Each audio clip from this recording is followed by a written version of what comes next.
Bueno, muy buenos días. El doctor Pablo Yankelevich nos va a hablar sobre la Revolución de 1910 y la utopía latinoamericana.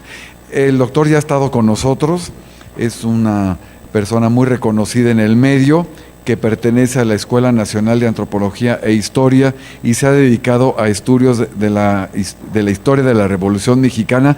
Tiene muchas publicaciones que yo creo que si van a Gandhi o al Fondo de Cultura Económica en la base de datos, les arroja luego la gran cantidad de su producción.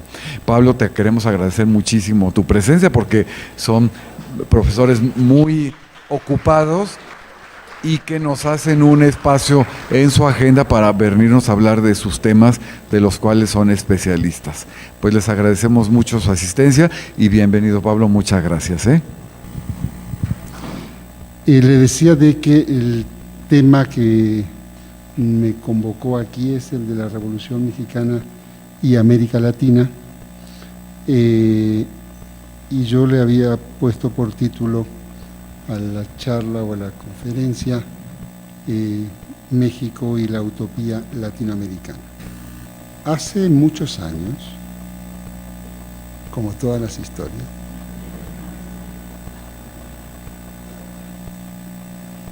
yo estaba en la ciudad de Buenos Aires haciendo una investigación que no tenía nada que ver con esto.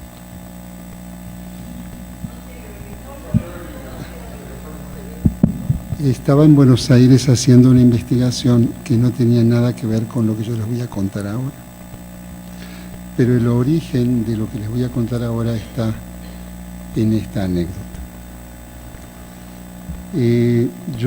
Estábamos trabajando en un proyecto de historia de la universidad, de historia de la universidad de la ciudad de Buenos Aires. Y estábamos entrevistando a viejos profesores de esa universidad. Estábamos haciendo en parte un proyecto de historia oral. Entonces entrevistamos gente. Yo te estoy diciendo que estábamos en la década de los 80 del siglo pasado, y estábamos entrevistando gente que había sido estudiante universitario o profesor universitario en 1920 y en 1930.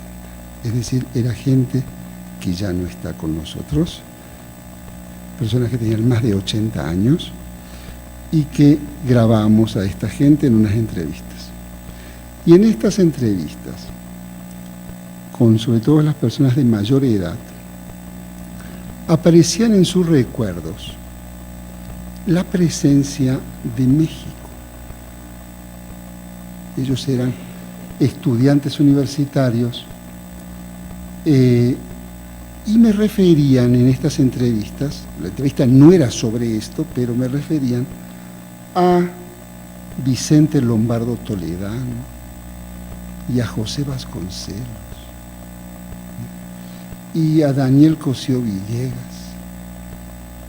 Entonces, como era cuestión de conversar, pues yo le preguntaba, bueno, ¿y de dónde salen estos, dónde aparecen estos nombres en su memoria? Porque en realidad el proyecto no era sobre esto, era sobre la historia de sus cátedras, la historia de sus disciplinas, la historia de sus militancias universitarias. Entonces ellos, en su recuerdo, me contaban cómo conocieron a estos personajes y dónde los conocieron. Y los conocieron en la ciudad de Buenos Aires, cuando anduvieron por allá. Entonces yo anoté esto en mi libreta y muchos años más tarde decidí averiguar, bueno, por qué la presencia de estos intelectuales mexicanos en la memoria de gente que había desenvuelto sus vidas en un medio universitario en la década de 1920 y 1930. Es decir, dicho en otros términos, lo que me pregunté es cuál fue el impacto o la recepción que los sucesos que se vivieron en México en la década del 20 y en la década del 30 tuvieron, no solo descubrí en la ciudad de Buenos Aires, sino prácticamente en toda América Latina. Entonces sobre esto les quiero hablar, porque estos viejitos recordaban a José Vasconcelos, con mucho cariño además. Sí. Ok.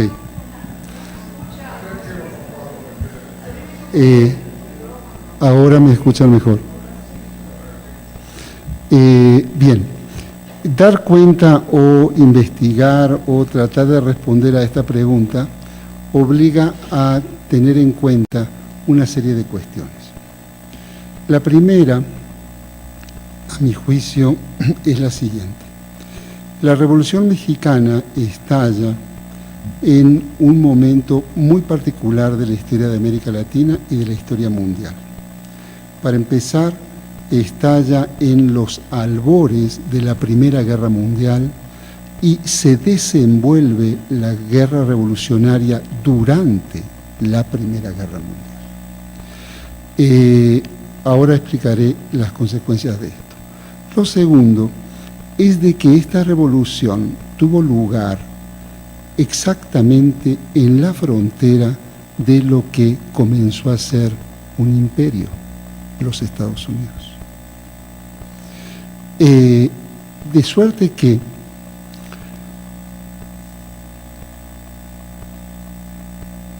estos Estados Unidos vieron con bastante preocupación lo que pasaba al sur. Con bastante preocupación porque lo que estaba pasando por aquí amenazaba seriamente buena parte de sus intereses, de sus ambiciones, etcétera, etcétera, etcétera. Por su parte, en América Latina, en estos mismos años, la década del 10, ¿sí?, comenzó a suceder algo que no tomó la forma que tomó el México, que fue lo que sucedió, en realidad fue una revolución, sino que sucedían cosas que no acabaron en lo que acabó México, pero que compartían problemas similares a lo que se plantearon algunos revolucionarios, sobre todo, para empezar, Madero.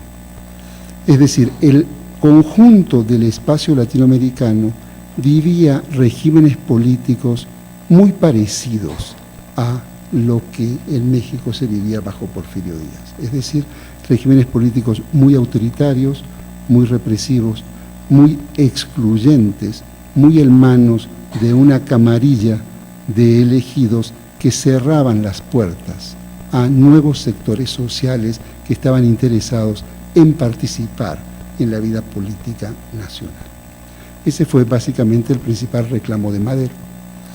De tal manera que en esta América Latina, que vivía problemas similares a los mexicanos, lo que sucedió en México no pudo menos que llamarle la atención. Es decir, se estaba produciendo una revolución que desmoronó prácticamente de un día para el otro, de una manera absolutamente sorpresiva, un régimen supuestamente asentado sobre bases muy sólidas. Es decir, va a ser 100 años, don Porfirio conmemoró el centenario de la independencia en unas fiestas fastuosísimas que en realidad no hicieron otra cosa más que festejar el propio régimen. Pero meses más tarde, ese régimen se desmoronó. Es decir, esas enormes fiestas en las cuales el mundo entero puso sus ojos, pues unos 6 meses más tarde no podía dejar de sorprender que don Porfirio partía exiliado hacia París. Bien, esas imágenes de un régimen que se desmorona, más los reclamos democratizadores que en un primer momento levanta Madero, y luego la revolución en sí, una vez que Madero es asesinado a partir de febrero del 13, llaman la atención. Y decía yo, llaman la atención además por otra situación, porque el mundo europeo, es decir, ese mundo que había sido ejemplo de civilización, de valoración de patrones sociales y de conductas culturales, se estaba matando de una manera verdaderamente criminal en lo que fue la Primera Guerra Mundial. De tal suerte de que esta América Latina, que miraba en buena medida a Europa, buscando valores culturales, buscando esencias morales, etc., cuando da la vuelta a Europa, lo que está viendo es que esa Europa se está desangrando en una guerra profundamente violenta y criminal. En esa coyuntura aparece México revolucionario.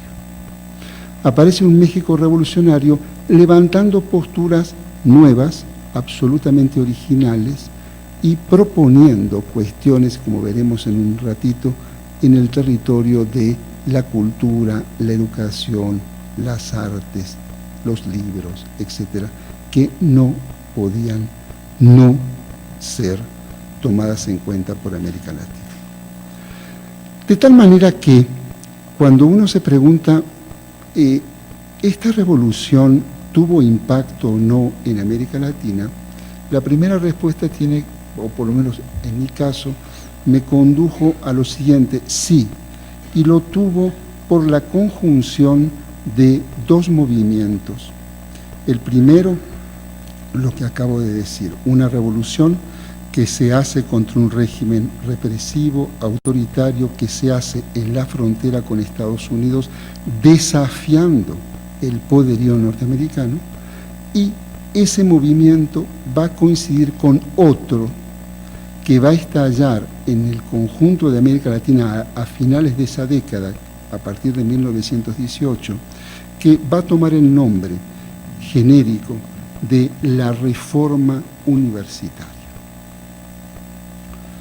La Reforma Universitaria es un nombre, una etiqueta que toma distintas formas y distintos contenidos a lo largo de toda América Latina. Surge en una universidad, que es la Universidad de la ciudad de Córdoba, en Argentina, en 1918.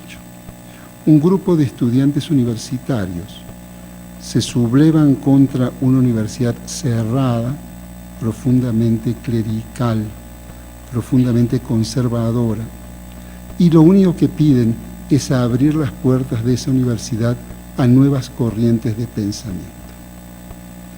Ese movimiento, que tomó el nombre a partir de junio del 18 de Reforma Universitaria, se va a extender como reguero de pólvora por el conjunto de América Latina, con el mismo nombre, la Reforma Universitaria. Y si ustedes recuerdan, en 1929 en México pasa algo similar y toma ese nombre, la Reforma Universitaria. Bien, este grupo de estudiantes lo que pide es esto, pero además va pidiendo otras cosas. Va pidiendo la apertura de nuevas cátedras, va pidiendo la posibilidad de participar en el gobierno universitario, en las distintas instancias del gobierno universitario. Y a medida que el movimiento crece, se va radicalizando y va a trascender las fronteras exclusivamente universitarias, el de las aulas, para avanzar sobre reclamos de orden o de tipo social.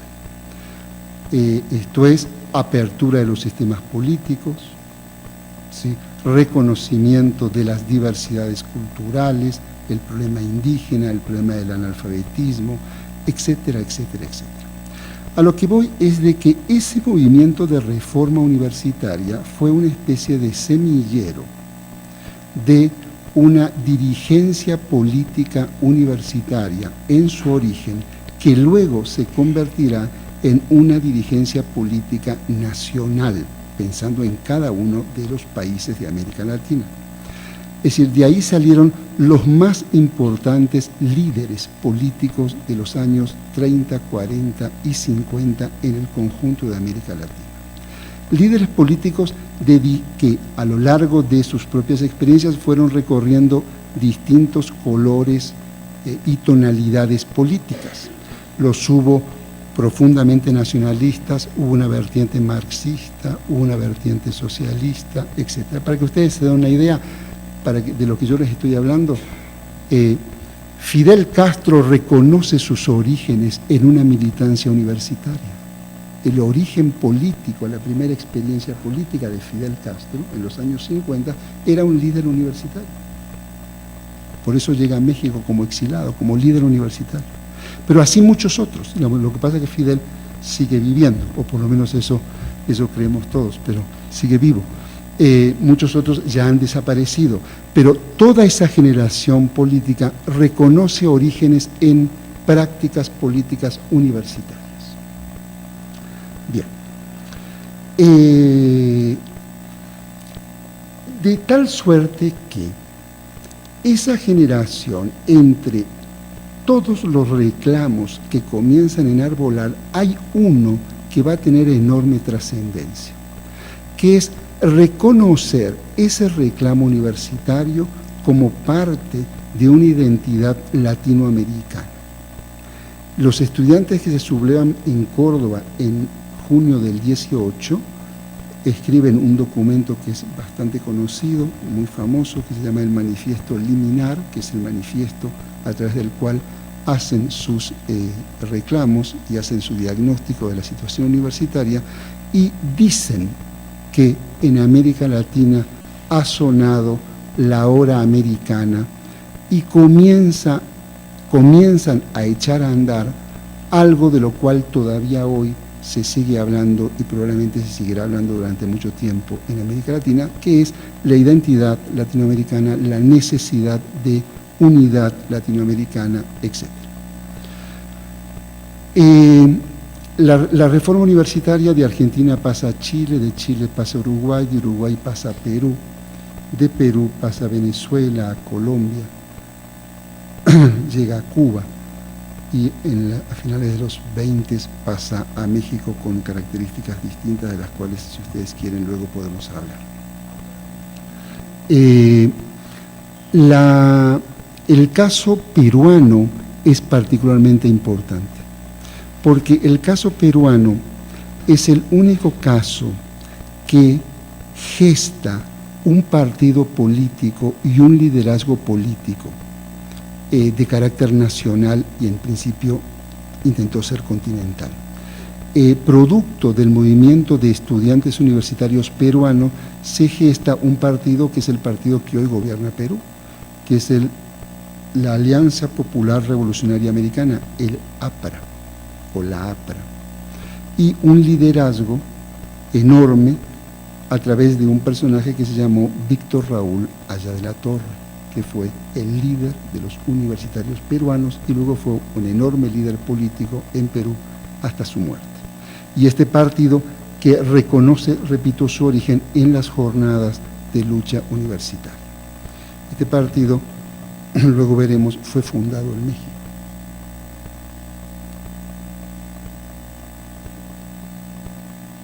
Bien, hecha estas aclaraciones, volvemos a la década del 10, a mediados de la década del 10, para luego volvernos a encontrar con la reforma universitaria.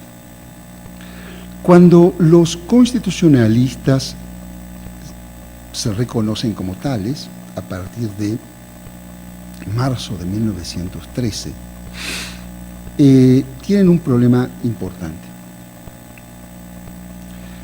Ese problema es de que se dan cuenta que buena parte de la imagen de México en el exterior corre por cuenta de agencias de noticias norteamericanas y corre por cuenta de algo que se convertirá en la fábrica más importante que ha creado el hombre de difusión de imágenes, que es el cine.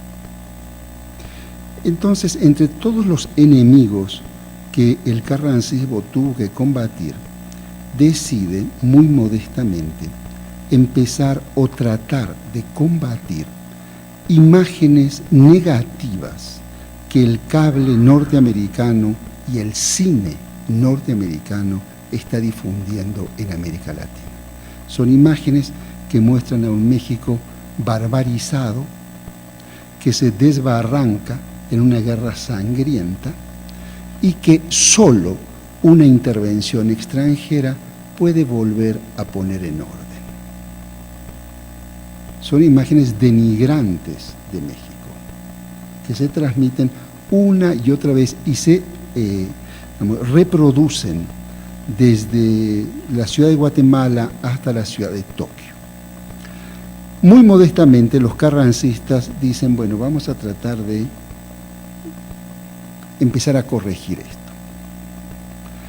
Y lo primero que descubren es un área natural de influencias, que es el área hispanoamericana, el área latinoamericana. Es decir, si en algún lugar los carrancistas podían tratar de instalarse con alguna comodidad, era en un espacio familiar, que era América Latina. Esto no fue casual, porque si ustedes recuerdan, México fue invadido por los Estados Unidos muchas veces, pero una de esas veces fue abril de 1914, el puerto de Veracruz. Esa invasión tuvo unos orígenes que ahora no corresponden hablar de ellos, pero sí un intento de solución de esa invasión fue una idea que se le ocurrió al presidente norteamericano Woodrow Wilson de convocar a una reunión de paz, a una conferencia de paz, convocando a mediadores latinoamericanos para intentar llegar a un acuerdo entre Estados Unidos y el gobierno huertista. Esos países latinoamericanos que intervinieron en lo que se llaman las conferencias de Niagara Falls fueron los países de mayor desarrollo relativo en aquella época y que conformaban un bloque diplomático que se llamaba el ABC, Argentina, Brasil y Chile. Argentina, Brasil y Chile. Estos tres países intervienen a solicitud de Wilson en los asuntos internos de México. Por supuesto, las conferencias de paz no sirvieron para nada porque los constitucionalistas ganaron la guerra.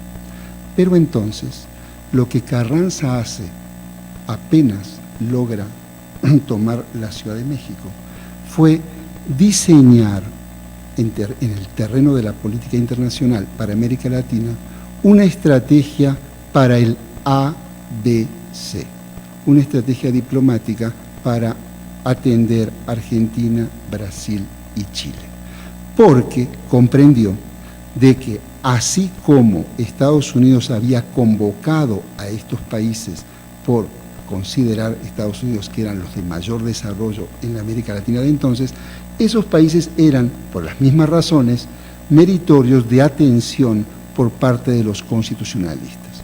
Y hacia ellos, los constitucionalistas dirigen la primera estrategia de propaganda. Y el responsable de poner en marcha esa estrategia y el que viaja a estos tres países más Uruguay es Isidro Fabela. Isidro Fabela llega a Buenos Aires en el año 16 e inicia o pone las piedras, las primeras piedras de lo que será la política de la revolución hacia América Latina.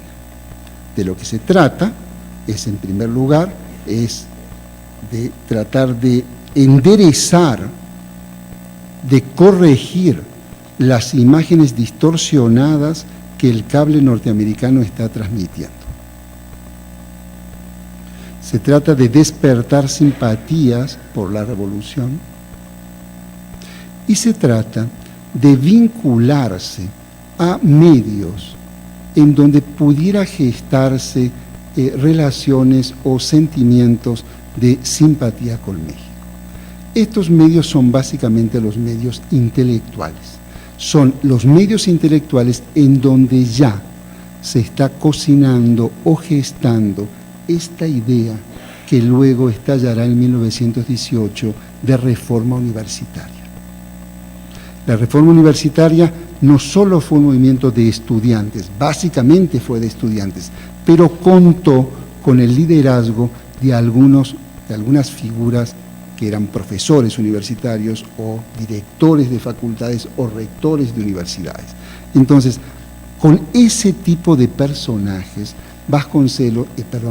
Isidro Fabela comienza a relacionarse, contando una historia distinta de la que contaban los periódicos que compraban noticias de los Estados Unidos. En segundo lugar, Isidro Fabela convence a Carranza de que era necesario volver a reincorporar o volver a una práctica que había sido puesta por la diplomacia del siglo XIX y por supuesto también por Porfirio Díaz, de incorporar a la diplomacia figuras, digamos, estelares o figuras muy destacadas de la cultura mexicana. Por ejemplo, Amado Nervo. Amado Nervo es el poeta mexicano por excelencia a principios de la década de los 10. Amado Nervo es recuperado por el carrancismo, se había quedado varado después de la revolución en Madrid, es recuperado por el carrancismo y nombrado embajador de México en Buenos Aires y Montevideo. De tal manera de que esa idea de un México criminal, ¿sí?, de gente que no hace otra cosa más que matarse para saciar los intereses más primitivos, comienza a ser, ¿sí?, redireccionado a partir de imágenes y el nombramiento de figuras enormes de las letras mexicanas y por supuesto de las letras hispanoamericanas como representantes de este gobierno. ¿Sí? Bueno, cuando Amado Nervo llega a Buenos Aires ya es un personaje conocido en Buenos Aires, ya había publicado cuestiones en Buenos Aires y además corre la mala suerte de morir en el año 19 en Montevideo. Con lo cual, su llegada medio que se mezcla con la apoteosis de su muerte en algo que fue verdaderamente espectacular, los sepelios, las exequias, los homenajes que terminaron aquí con 3 barcos sudamericanos custodiando el barco que lleva los restos del poeta, etc. Bien, entonces convence a Carranza de que es necesario recuperar figuras de las letras, y de tal manera que no solo recupera, en este caso, a Amado Nervo, sino que, por ejemplo, invita a otro grande de las letras mexicanas, Urbina, a dar un recorrido por América del Sur con conferencias sobre literatura mexicana. Pero además, Carranza, y sobre todo al propio movimiento estudiantil carrancista, universitario carrancista, se le ocurren algunas cosas que sí fueron muy significativas y muy originales.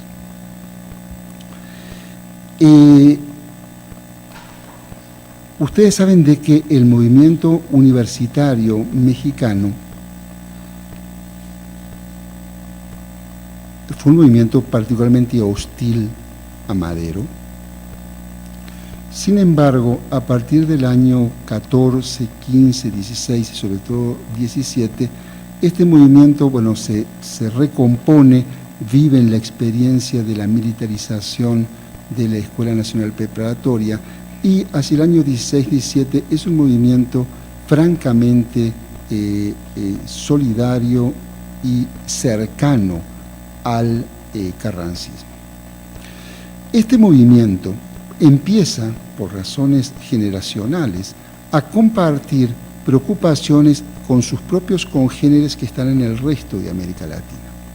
Es decir, con preocupaciones por la unidad latinoamericana, por la democratización de las sociedades, por los problemas sociales de las naciones latinoamericanas, etc. Carranza descubre entonces un filón que le dará muchísimo éxito no solo a la gestión de Carranza, sino a México, porque esto fue continuado. Carranza nombra, en una experiencia inédita, porque no se ha vuelto a repetir, agregados universitarios en las legaciones mexicanas en América Latina, así como hay un agregado comercial, un agregado militar, ¿sí? Un agregado cultural. Aquí había un agregado universitario. Y el agregado universitario era un joven estudiante universitario que no tenía más responsabilidad que uno, estudiar en el país donde le tocó ir a hacer su chamba, estudiar su carrera, y atar vínculos con los movimientos universitarios de esos países. ¿Sí? Bueno, un agregado universitario fue Carlos Pellicer, por ejemplo. Fue agregado universitario en Colombia y luego en Venezuela.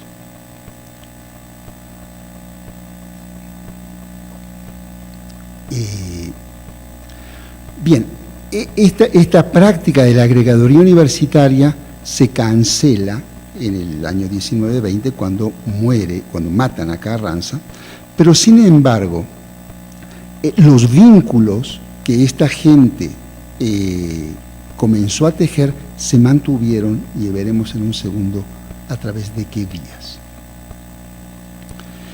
De tal manera que hacia finales de la década del 10, cuando ya Carranza se ha convertido en presidente constitucional, ha sido promulgada la Constitución de 1917, está terminando la guerra, o ya terminó la Primera Guerra Mundial, México comienza a aparecer como un lugar en donde están sucediendo cosas muy extrañas para América Latina, muy extrañas y muy atractivas. Se hizo una revolución a pesar de los Estados Unidos, una revolución que triunfó. Se promulga una constitución con cuestiones absolutamente inéditas, en algunos casos en la propia historia constitucional del mundo, proclamando derechos sociales que ninguna constitución del mundo la tenía. Los soviéticos todavía no habían hecho su revolución. Se nacionaliza los recursos del suelo y del subsuelo, se otorgan derechos laborales, derecho a huelga, el derecho al descanso obligatorio, la prohibición del trabajo infantil, se regula el trabajo de las mujeres, se inicia un plan de educación masiva, y todo esto en medio de un brutal conflicto con los Estados Unidos que durará hasta inicios de la Segunda Guerra Mundial. Bien, esto llama la atención, porque lo que propagandizan estos enviados, estos poetas, estos estudiantes universitarios y 1001 delegados que anduvieron por ahí dando vuelta por América Latina es justamente esto. Son los términos de esa Constitución, es la justeza de la lucha revolucionaria, es la reforma agraria. ¿Sí? Bien, esto empieza seriamente a llamar la atención. Ahora bien, si hay un momento estelar en esta aproximación de América Latina a México, ese momento estelar es la década de 1920, particularmente los primeros años de esta década. ¿Por qué? Porque aparece un personaje que se llama José Vasconcelos,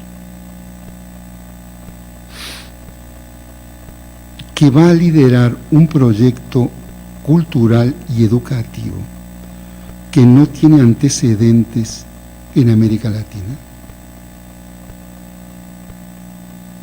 y que va a nuclear a su alrededor a una gran generación de intelectuales jóvenes universitarios mexicanos y también intelectuales y universitarios hispanoamericanos. José Vasconcelos representa en los años 20, 21, la utopía, o por lo menos el personaje que acerca o que recorta la distancia entre la realidad y la utopía. Un intelectual convertido en el arquitecto de la política educativa y cultural, pero además con propuestas absolutamente revolucionarias para la América Latina de aquel entonces y creo que también para la América Latina de hoy. José Vasconcelos, como ustedes saben, se convierte primero en rector de una universidad que se reabierta en el año 20 y un año más tarde salta a la Secretaría de Educación Pública, la recientemente creada Secretaría de Educación Pública. José Vasconcelos en aquella época, aquel José Vasconcelos, el de los 20, es un personaje profundamente anti-autoritario, profundamente antidictatorial, profundamente antiprotocolario. Un personaje absolutamente desenfadado, que le importaba bastante poco frente a quien estaba pronunciando su discurso. Y quizás el momento, digamos, de arranque de este encuentro entre José Vasconcelos y el movimiento universitario, no solo mexicano, sino latinoamericano, fueron en una conmemoración del 12 de octubre de 1920 en esta ciudad, en un acto hispanoamericano. Él, como rector de la universidad, se lanza brutalmente con epítetos como cerdo sanguinario a un dictador de turno en Venezuela, que era Juan Vicente Gómez. Por supuesto, delante del ministro venezolano en México. Bien, este llamado a los universitarios mexicanos y latinoamericanos a luchar por la destitución de este cerdo humano, así lo llamó a este dictador, y creo que no se equivocaba, no pudo menos que causar algunos problemas. Para empezar, Venezuela se quejó. Bien, Vasconcelos presenta su renuncia al presidente interino Adolfo de la Huerta y la movilización universitaria e intelectual es muy poderosa. Apoyando a Vasconcelos, Vasconcelos se queda en la Secretaría de Educación Pública y se queda sin renunciar ni bajar su voz, porque siguió despotricando contra Juan Vicente Gómez varios años más. A lo que voy es de que hay un llamado permanente de José Vasconcelos a transformar estas sociedades sobre la base de combatir el poder de los terratenientes, combatir el poder de la Iglesia, combatir el poder de los caudillos militares. Este discurso es un discurso muy simpático a lo que estaba pasando en América Latina, ¿sí? Solo que era dicho por un secretario de Estado, ¿sí? No era dicho por un líder político de la oposición, era dicho por alguien que hablaba el nombre de un gobierno. Muy rápidamente Vasconcelos se convierte entonces en líder, en el maestro de la juventud, como lo nombra la Juventud Universitaria Colombiana en el año 22.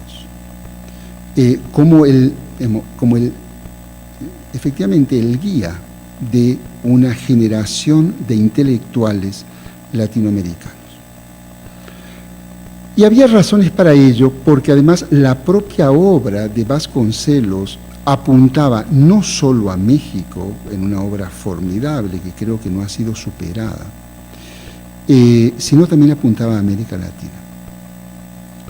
Como ustedes saben, este país, desde aquellos años, desde los años 20, para el siglo XX, se convirtió en un territorio de refugio para perseguidos políticos. Y quien inauguró esta práctica fue el propio José Vasconcelos, o el gobierno obregonista, si se quiere. Buena parte de esa dirigencia universitaria de América Latina no la pasaba demasiado bien. Era una dirigencia universitaria perseguida por los dictadores de turno, de tal manera de que muchos de ellos debieron salir al exilio. El lugar de exilio fue México,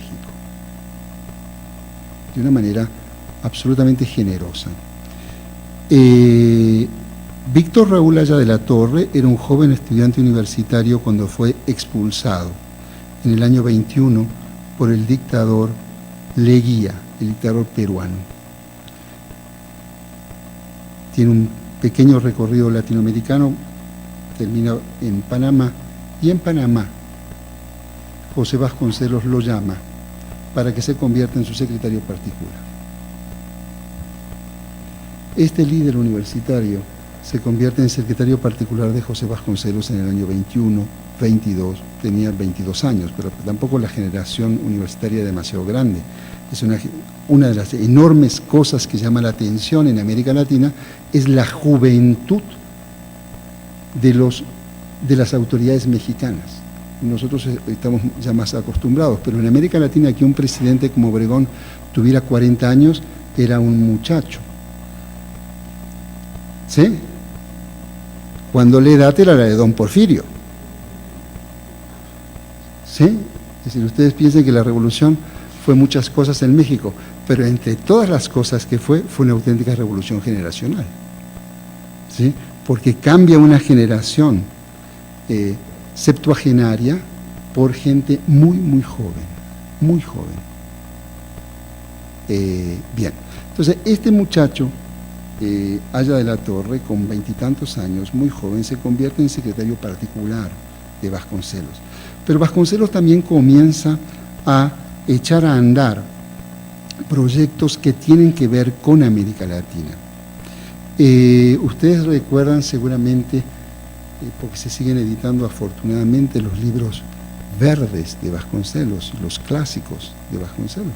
La UNAM los sigue editando. Bien, esos libros que se editaron por decenas de miles en México, recorrieron toda América Latina.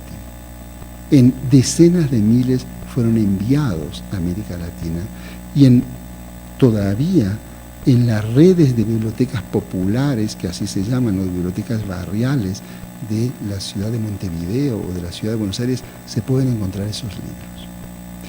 En América Central, esos libros crearon las primeras bibliotecas populares. Esos fueron los primeros libros, ¿sí? Por instrucciones de Vasconcelos. Entonces, pero además, ustedes sabrán de que hizo algunas otras cosas. Entre otras fue jalarse para aquí a Gabriela Mistral, una maestra de un pueblo que ahora está medio golpeado por el terremoto, que viene a México a colaborar en el proyecto educativo y entre otras cosas edita un famoso libro que seguramente ustedes las señoras deben haber tenido en sus manos, ¿verdad? Lecturas infantiles para niñas, de Gabriela Mistral. Intenta traer a Juana de Ibarburu, una poetisa uruguaya, no la convence, pero van llegando intelectuales que se van sumando a esta enorme empresa educativa y cultural que él lidera. Bien. Pero además, Vasconcelos se le ocurrió la idea de irse de gira por América Latina. Es una cosa rara porque no creo que ningún otro secretario de Estado lo haya intentado hacer, se fue 4 meses. América del Sur. La excusa de esta gira fue el centenario de la independencia de Brasil. Entonces México envía, de hecho, un barco lleno de mexicanos, entre ellos Vasconcelos, y un pequeño grupo de intelectuales que le ayudaban. De nuevo, Carlos Pellicer. Y aparece un personaje enorme, un dominicano, Pedro Enrique Sureña, que era un colaborador en aquel entonces muy cercano a Vasconcelos. Con este núcleo de jóvenes colaboradores está en Río de Janeiro. De Río de Janeiro viaja a Montevideo, ya en tren, de Montevideo a Buenos Aires, de Buenos Aires pasa por la ciudad de Córdoba, la de la Reforma Universitaria, y de Córdoba va a Santiago de Chile, y de Santiago de Chile sale corriendo porque los militares lo quieren encarcelar después de las declaraciones que hizo contra los militares. A lo que voy es de que esta gira de José Vasconcelos es lo que corona un esfuerzo enorme que comienza en 1914 y que alcanza quizás su momento cumbre en esta gira y en lo que pasa después de esta gira, en torno a una imagen de un México que está sobre todo preocupado por el restablecimiento de la paz, por la potenciación de las capacidades educativas, culturales y artísticas de un país. Esa es la idea que crea Vasconcelos. En esa gira, en la ciudad de Buenos Aires se produce un homenaje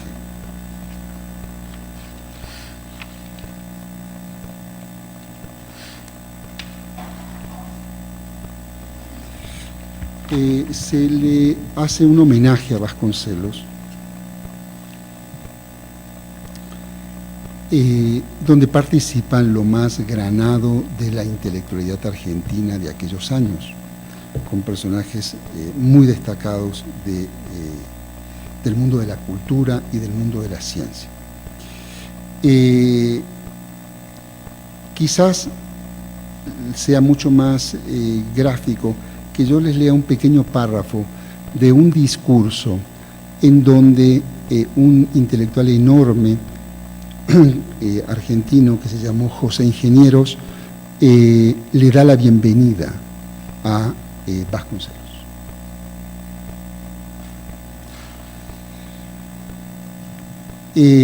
Ingenieros decía así: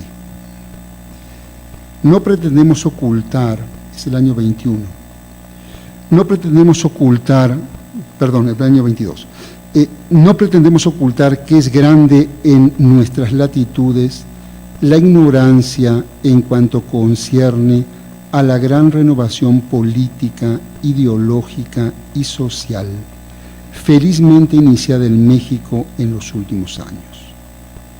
De ello, de la ignorancia, más que a la distancia, cabe culpar a la malsana y tendenciosa información que las agencias telegráficas norteamericanas difunden para restaros a ustedes, mexicanos, las fuerzas morales de simpatía y de solidaridad que tanto necesitáis en nuestro continente.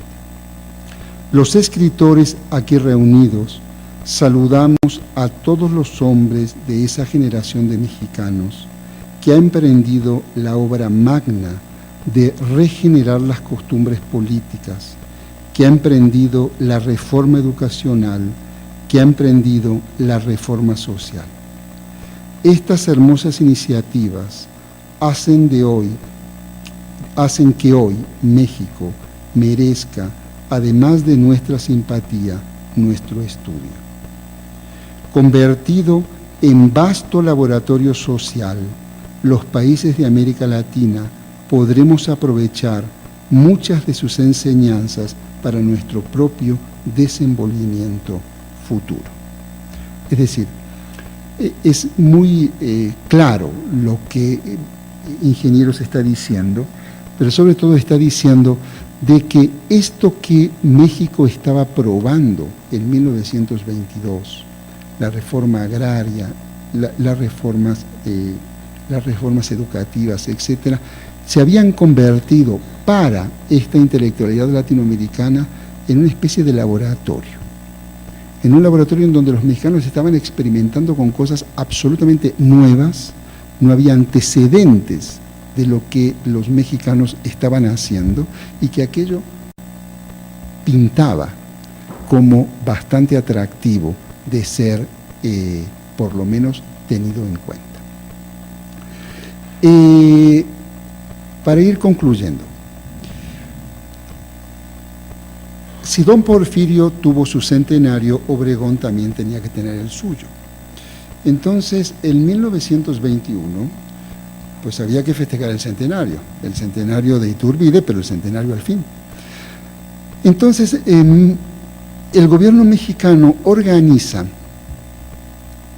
sus fiestas del centenario, otras más, pero eran unas fiestas mucho más modestas, en donde entre la diversa cantidad de actos y de eventos que hubo uno particularmente importante para lo que yo estoy contando.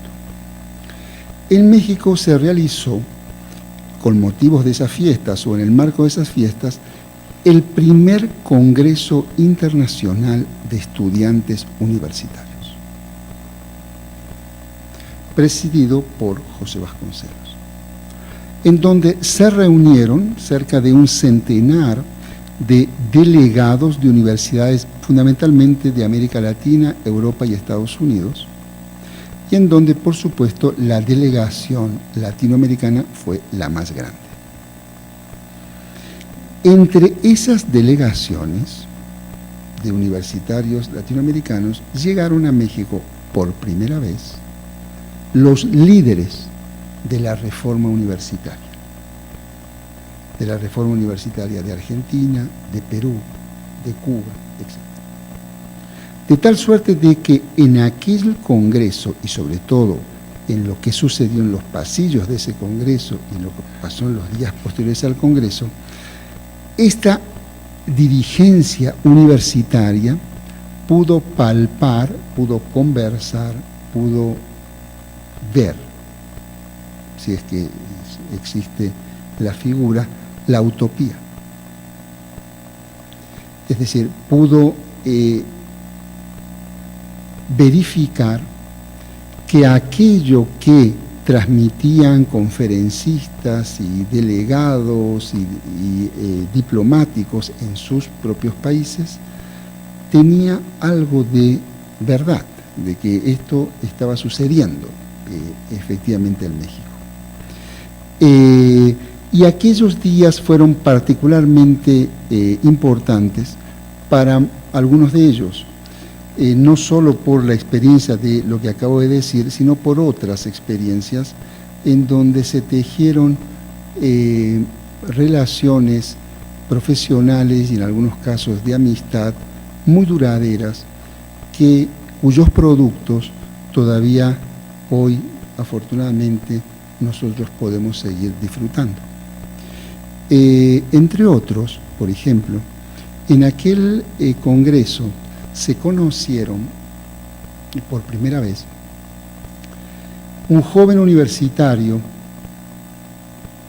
que que se llamaba Daniel Cosío Villegas, con otro joven universitario que es argentino, químico, que se llamaba Orfila Reynal, Arnaldo Orfila Reynal. No tenían más de 21 años, 22 años cada uno de ellos. Bueno, ustedes saben a quién me refiero. Don Daniel hizo muchísimas cosas en su vida, pero entre otras, entre las muchas que hizo, fundó Fondo de Cultura Económica. Cuando se retira para dedicarse a la historia, entre otras cosas, don Daniel, quien queda a cargo de Fondo de Cultura Económica es Arnaldo Orfila Reynal, que es traído desde Buenos Aires a México y dirige Fondo de Cultura Económica hasta su lamentable expulsión a finales de los 60, y luego fundará Siglo XXI Editores. Es decir, a lo que voy es de que buena parte de esta historia no ha terminado. Es decir, los vínculos que se ataron, las ideas que se echaron a andar, siguen funcionando, siguen trabajando y cristalizando en proyectos, algunos más grandes, otros más pequeños, pero la simiente de esta recepción y de esta idea de un México revolucionario fue puesta en los años 20 y con bastantes altibajos, continuada, creo yo, hasta nuestros días. Y con esto yo terminaría.